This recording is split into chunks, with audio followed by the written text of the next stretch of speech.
Halo semuanya, perkenalkan saya Gideon Krisdianto, mahasiswa dari Fakultas Ekonomi Prodi Manajemen. Perkenalkan di video ini saya akan membahas tentang konsep dasar koperasi dan UMKM di Indonesia, mulai dari pengertiannya, prinsip-prinsipnya, sampai peran pentingnya dalam perekonomian nasional. Koperasi adalah badan usaha yang beranggotakan orang-orang atau badan hukum operasi yang kegiatannya berdasarkan prinsip kekeluargaan dan gotong royong. Tujuannya adalah untuk meningkatkan kesejahteraan anggota serta masyarakat di sekitarnya. Menurut Undang-Undang Nomor 25 Tahun 1992, koperasi memiliki prinsip-prinsip seperti 1. Keanggotaan bersifat sukarela dan terbuka. 2. Pengelolaan yang dilakukan secara demokratis.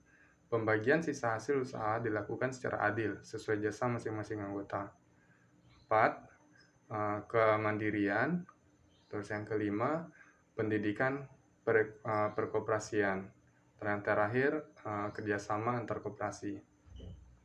Sebagai contoh nyata, kita bisa lihat koperasi unit desa di berbagai daerah yang membantu petani mendapatkan modal dan menjual hasil panen dengan harga lebih baik.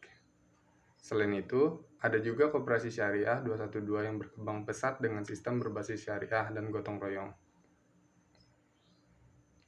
Sekarang kita bahas tentang UMKM, yaitu usaha mikro, kecil, dan menengah. UMKM adalah tulang punggung perekonomian Indonesia karena menyerap lebih dari 90% tenaga kerja nasional. Ciri-ciri UMKM antara lain, modal terbatas, biasanya di bawah 5 miliar, dikelola oleh individu atau keluarga, produk yang dihasilkan bersifat lokal dan kreatif. Contoh UMKM di sekitar kita misalnya usaha kuliner rumahan seperti catering, kedai kopi, dan makanan ringan. Pengrajin lokal seperti batik, sepatu kulit, atau pernak-pernik handmade. Jasa digital seperti desain grafis dan percetakan online. UMKM punya peran besar, terutama dalam menciptakan lapangan kerja dan menggerakkan ekonomi daerah. Menurut saya pribadi, koperasi dan UMKM sangat penting untuk keberlanjutan ekonomi Indonesia. Koperasi membangun semangat kebersamaan dan saling bantu antar anggota, sedangkan UMKM menunjukkan kreativitas dan ketangguhan ekonomi masyarakat. Apalagi di era digital sekarang, banyak UMKM yang sudah beralih ke penjualan online melalui marketplace dan media sosial.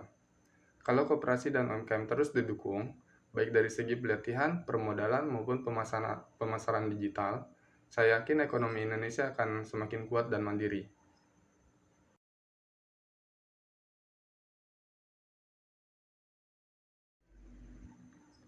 Sebagai kesimpulan, koperasi dan UMKM bukan hanya bagian dari sistem ekonomi, tapi juga cerminan nilai gotong royong masyarakat Indonesia.